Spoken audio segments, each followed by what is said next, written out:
אחד אלוהינו גדול אדוננו קדוש שמו. Beautiful! That's beautiful, kid. Well done.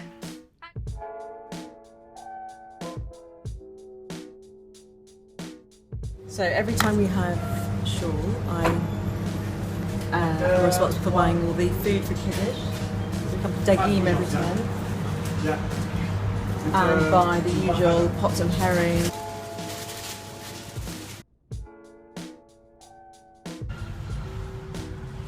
I'm Daniel Stander.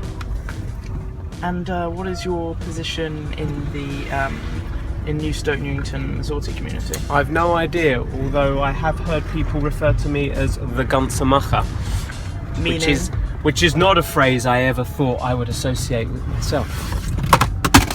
Yeah, really, why is that? I guess because they were the people in the shul that I grew up with that were really involved in shul life, and I wasn't really involved in shul life. I see.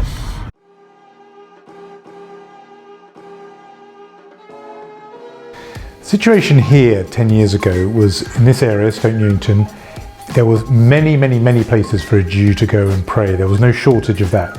The trouble is there were probably 70 ultra-Orthodox Haredi synagogues, stiebels, tiny little places.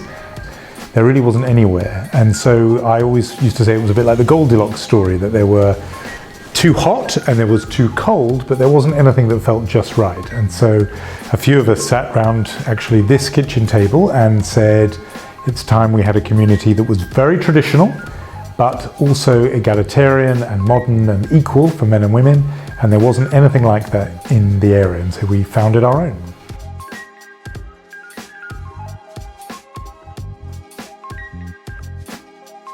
I live in the heart of Stamford Hill, surrounded by probably hundreds, possibly hundreds of little shuls.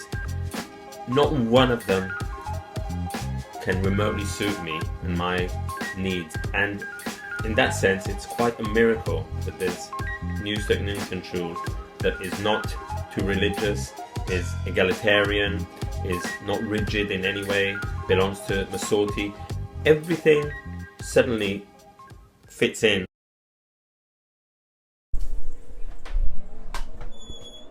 Hi Jacob, come in. Hiya. I think what makes our shul unique is where we're located. We are in a city, we are urban, and that makes us a bit different. I think most other Masorti shuls are in London, they're out in the suburbs, and we have a very, we have a diverse mix of people, and we have a very young congregation.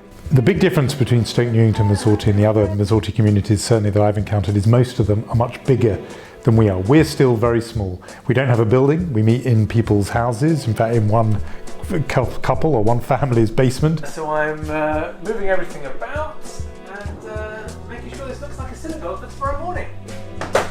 Well, everything is taken out of here, upstairs into my daughter's bedroom, or our bedroom, and hey presto, it's a shul. But we're still at the stage that all these other communities were at the beginning.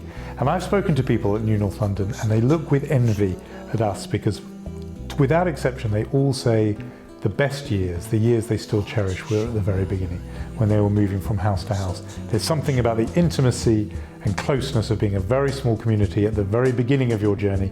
One day I hope Stoke Newington Masorti has a huge building and it's 3,000 people and you don't know everyone there. But right now it's a small, genuine, close-knit community and I quite like that.